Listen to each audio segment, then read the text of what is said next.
కృష్ణా గుంటూరు జిల్లాల పట్టభద్రుల ఎమ్మెల్సీ ఎన్నికల్లో కూటమి అభ్యర్థి ఆలపాటి రాజేంద్ర ప్రసాద్ భారీ మెజారిటీతో విజయం సాధించారు. పీడీఎఫ్ అభ్యర్థి కెఎస్ లక్ష్మణరావు కంటే 82,319 ఓట్ల మెజారిటీ సాధించారు. ఉమ్మడి కృష్ణా గుంటూరు జిల్లాల పట్టభద్రుల నియోజకవర్గ ఎమ్మెల్సీ ఎన్నికల్లో భాగంగా గత గురువారం నిర్వహించిన పోలింగ్లో నమోదైన ఓట్ల లెక్కింపు గుంటూరులోని ఏసీ కళాశాలలో సోమవారం నిర్వహించారు.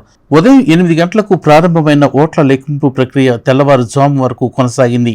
మొత్తం 9 రౌండ్లలో ఓట్ల లెక్కింపు చేపట్టగా కూటమి బలపరిచిన టీడీపీ అభ్యర్థి ఆలపాటి రాజేంద్ర ప్రసాద్ ప్రతి రౌండ్లోనూ ఆధిక్యత కొనసాగించారు. తమ సమీప ప్రత్యర్థి అయిన పీడీఎఫ్ అభ్యర్థి కెఎస్ లక్ష్మణరావుపై మొదటి రౌండ్ నుంచి ఆలపాటి తన ఆధిక్యతను చాటుకున్నారు. తొలుత ఎన్నికల రిటర్నింగ్ అధికారి అయిన గుంటూరు జిల్లా కలెక్టర్ ఎస్ నాగలక్ష్మి, ఎన్నికల పరిశీలకులు వి కరుణ పర్యవేక్షణలో బ్యాలెట్ బాక్సులను తెరిచారు. సోమవారం ఉదయం ప్రారంభమై మంగళవారం తెల్లవారుజాము వరకు ఓట్ల లెక్కింపు కొనసాగింది. ఓట్ల లెక్కింపు ముగిసేసరికి ఆలపాటి రాజేంద్ర ప్రసాద్కు 82,319 ఓట్ల మెజార్టీ లభించింది. మొత్తం 9 రౌండ్లలో లెక్కింపు జరగగా ఆలపాటికి 1,45,000 ఓట్లు సాధించారు. పీడీఎఫ్ అభ్యర్థి కెఎస్ లక్ష్మణరావు 62,737 ఓట్లు సాధించారు. మొత్తం పోలైన ఓట్లు 2,41,544 కాగా 26,676 ఓట్లు చెల్లలేదు. ఎమ్మెల్సీగా భారీ మెజార్టీతో ఆలపాటి విజయం సాధించడంతో తెనాల్లో ఆయన అభిమానులు, తెలుగుదేశం పార్టీ శ్రేణులు సంబరాల్లో మునిగిపోయారు.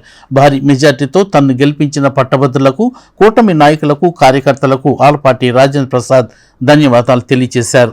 దాదాపు 6 నెలల నుంచి జరుగుతున్నటువంటి ఎన్నికల ప్రస్థానం ఈరోజుతో ఒక గొప్ప విజయంతో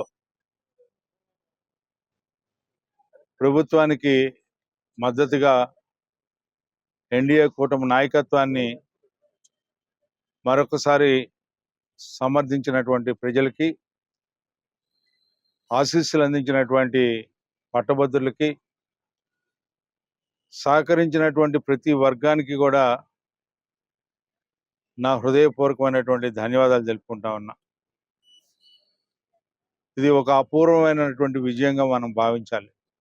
అసత్య ఆరోపణలు చేసుకుంటూ, ఎదుటివాడి మీద బురద జల్లటమే ధ్యేయంగా పెట్టుకుంటూ, ఆడలేక మధ్యలో ఓడు అన్నట్టుగా ఆ రకమైన విధానంతో ఈ రోజున మీరు రాజకీయాల్లో కొనసాగాలనుకుంటే, ఇప్పటికే చరిత్ర చాలా చెప్తా ఉంది ఎందుకు దూరం అవుతున్నారో ప్రజలకని.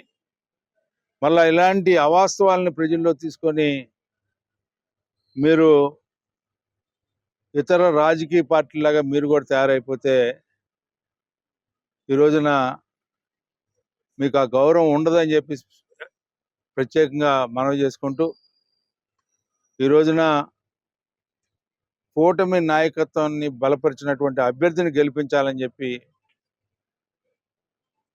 ప్రతి ఒక్కరూ కూడా భావించబట్టే ఈ రోజున 2,41,000 పట్టభద్రులు ఓటర్లుగా నమోదైతే, వారు ఓటు వేస్తే దాదాపు 3,46,000 ఓటర్లుగా నమోదైతే 2,41,000 మంది ఓటరు హక్కు వినియోగించుకున్నారు. దీంట్లో 1,45,057 ఓట్లు నాకు రావటం జరిగింది. ఈ రోజున ప్రతి ఒక్కరికి కూడా మరొకసారి హృదయపూర్వకమైనటువంటి ధన్యవాదాలు తెలుపుకుంటూ సెలవు తీసుకుంటాం.